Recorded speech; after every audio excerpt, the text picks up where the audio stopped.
My name is Emily Longtail. I turned 26 this year.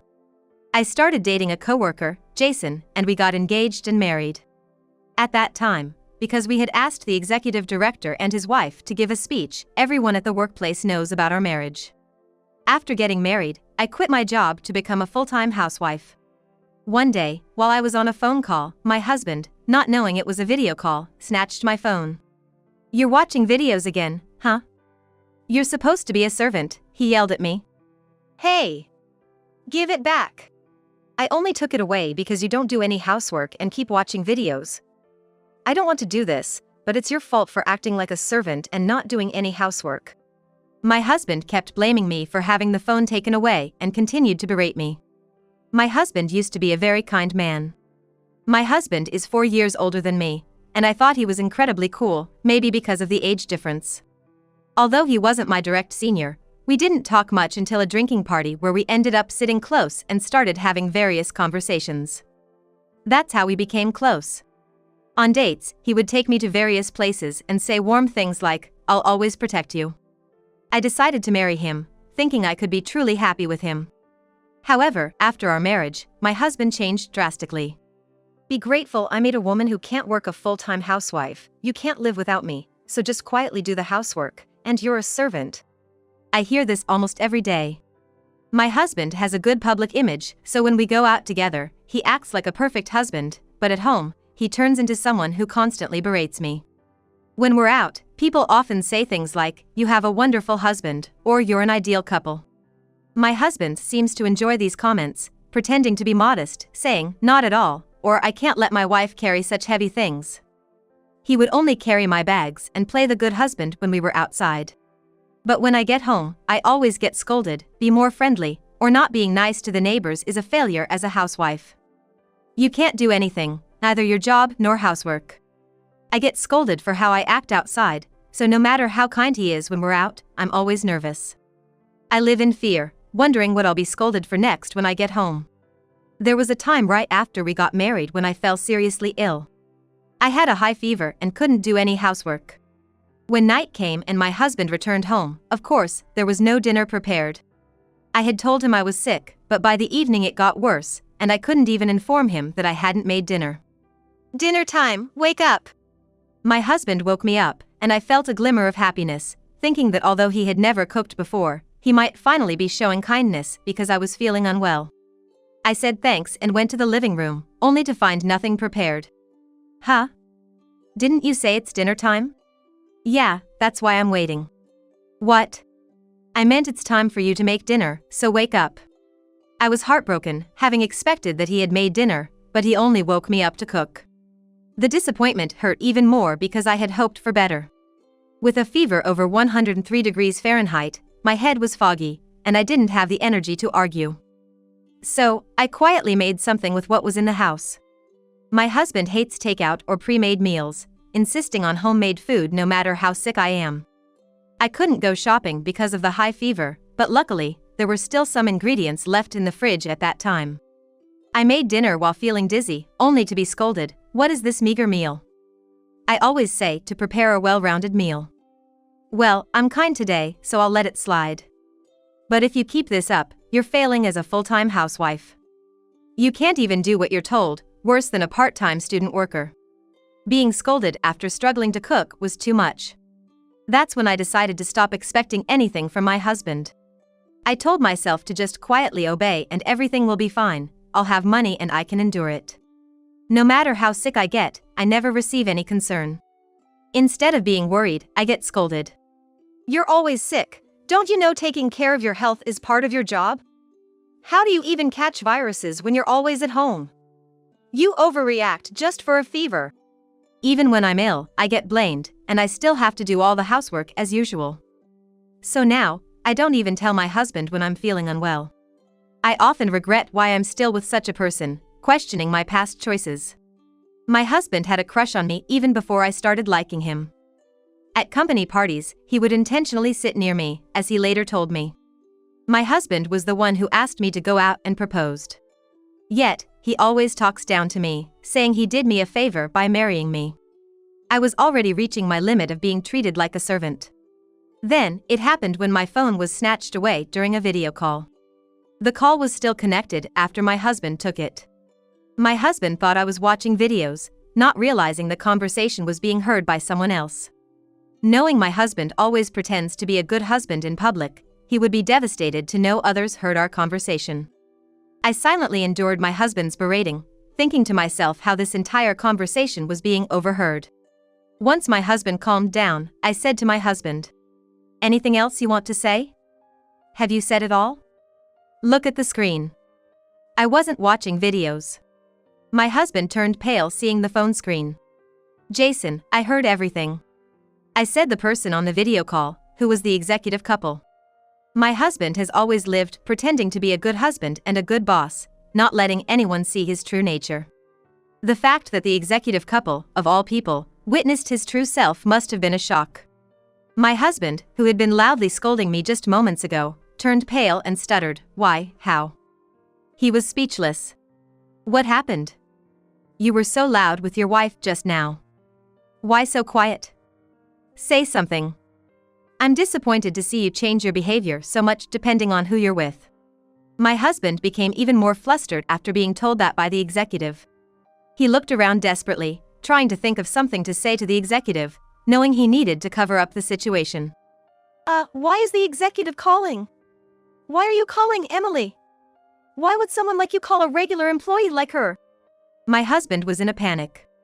When the executive and his wife gave a speech at our wedding, my husband kept saying, "They agreed to give a speech for someone like you, a regular employee, all thanks to me." The executive is my uncle, my father's brother. I finally revealed the truth I had kept from my husband. "What are you joking about? When they gave the speech, they even said, 'Nice to meet you.'" That's because the executive was hiding the fact that he's my uncle. Sorry for deceiving you like that. "We really put on a good show, didn't we? You pulled off the nice to meet you vibe. I'm so glad." When the executive couple agreed to give the speech, they actually knew me well, but they pretended not to know me. My husband was completely fooled, so the executive and his wife were delighted their acting was convincing. Why did you keep it a secret?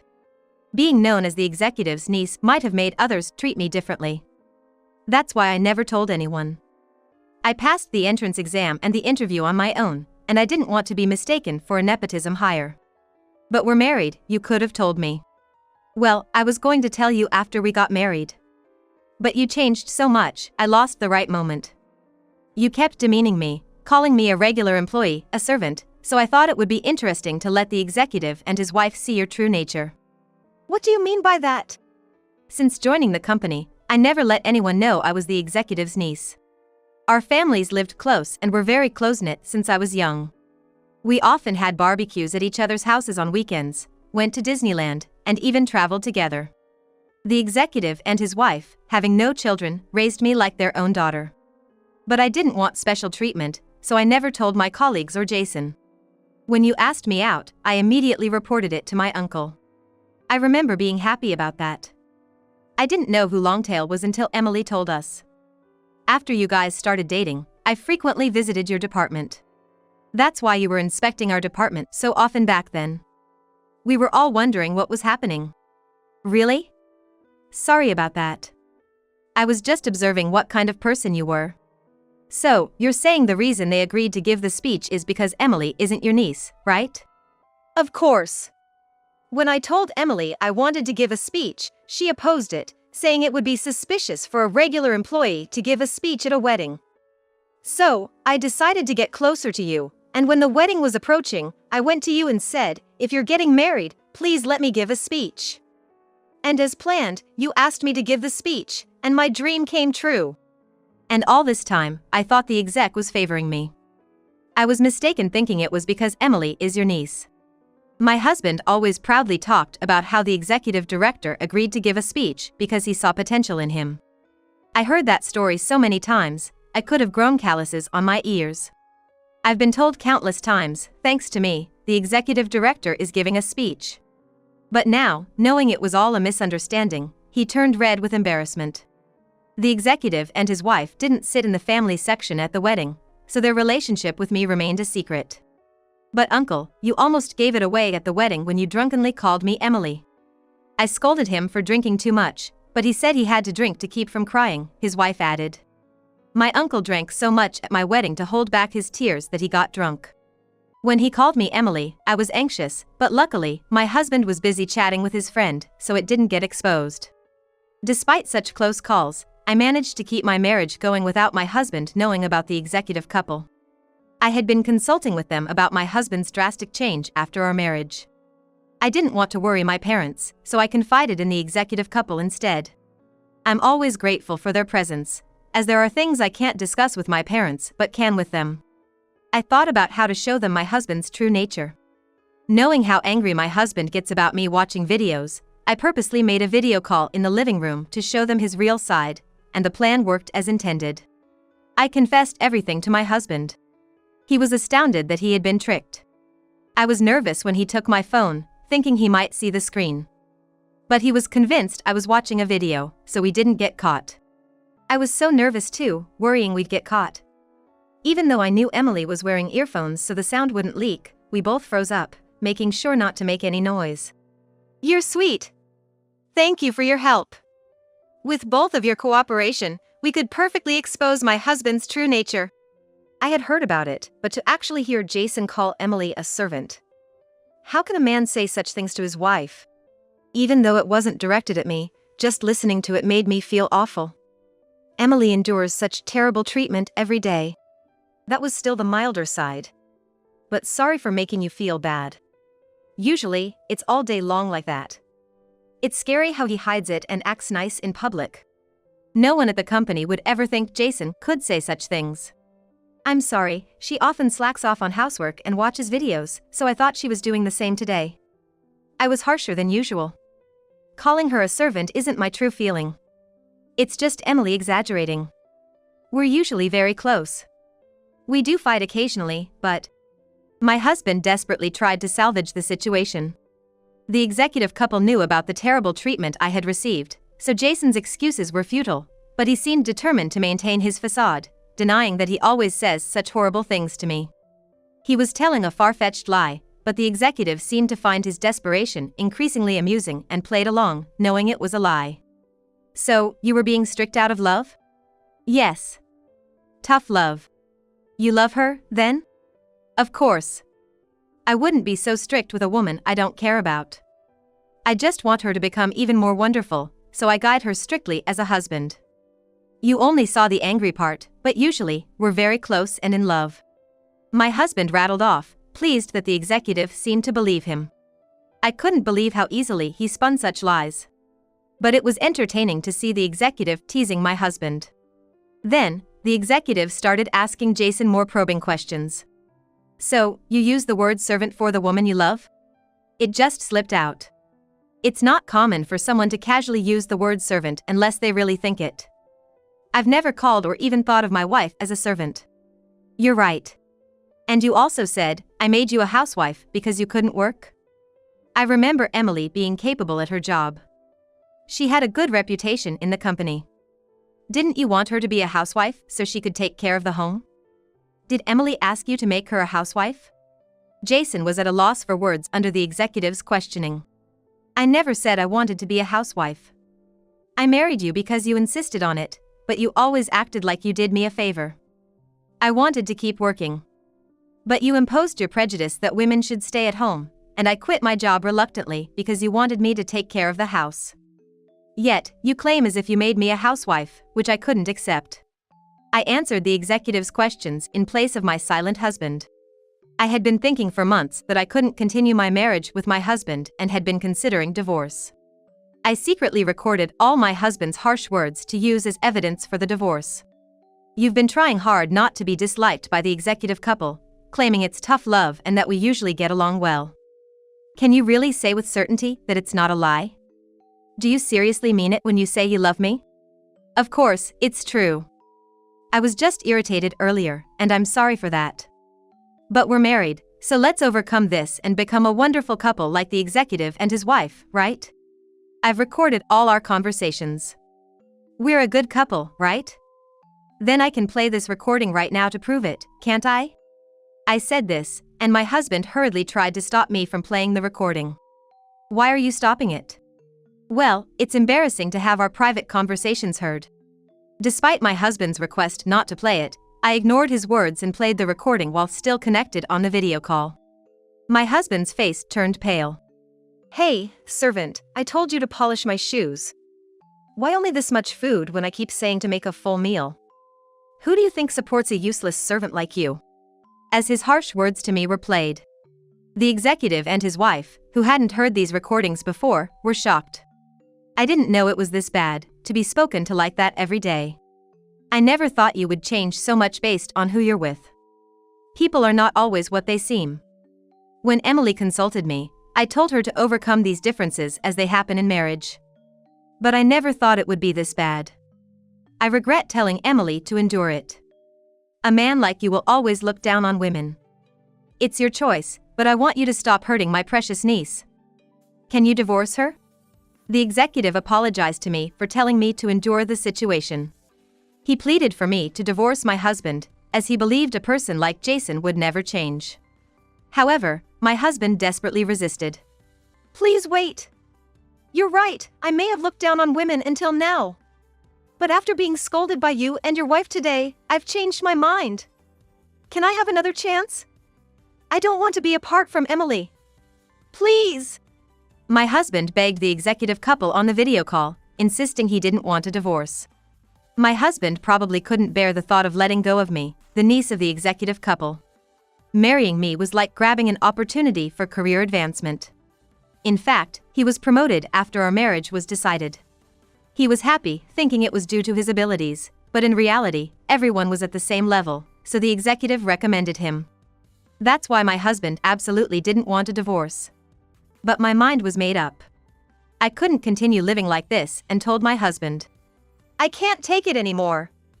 Being treated as a servant by you. I didn't marry you to become your maid. I wanted to be a good wife to you, so I became a full-time housewife. I even attended cooking classes to make you happy. But you never thanked me, and when I got sick, you scolded me for not managing myself. I appreciate that you work, but a housewife works tirelessly at home. Why should I be scolded for that? It's ridiculous, isn't it? Please, just let me go. I poured out everything I felt. I didn't realize I was pushing you that far. I'm really sorry. I'll fix my bad habits, and if Emily wants to work, she can. I'll also help with household chores. Let's start anew, okay? Jason proposed. What? Start over? That's impossible. Your personality will never change, and I've lost any love I had for you after being treated so terribly every day. I deserve praise for putting up with such a terrible man for so long. Let's get the divorce papers ready. I presented the divorce papers to my husband.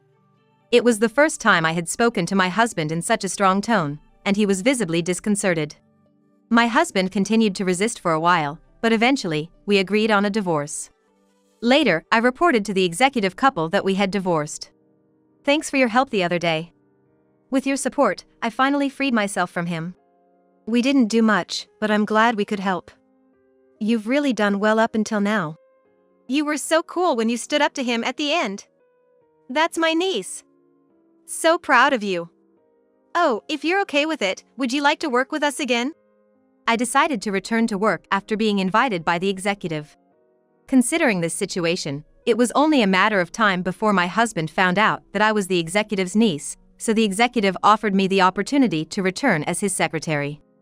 It turned out that the executive's current secretary had just decided to leave, and they were in need of someone to fill the position. Apparently, my work performance was well regarded within the company, and they assured me that I was not being offered the secretary position out of favoritism. I wasn't cut out to be a housewife. I enjoy working and interacting with different people. Thank you for the job offer. I'll do my best as your secretary. The fact that you are talented shouldn't be wasted. I expect great work from you as our new secretary. Meanwhile, my husband faced a significant demotion at work. Rumors had been circulating about his sloppy work and all talk, no action attitude. Although he looked competent and was articulate, his actions didn't match up. The upper management had been lenient with him because he was the executive's niece's husband, but things changed after the divorce, leading to his demotion. My husband repeatedly contacted me, begging for a reconsideration of the divorce. And he begged me to somehow stop his demotion. I have no intention of remarrying you, and I want nothing to do with you anymore. Also, I heard your demotion isn't because of the divorce. Isn't it your own doing? If you dislike the demotion, just do your job properly. I rejected him and then blocked all contact. For my proud husband, both the divorce and the demotion must have been humiliating.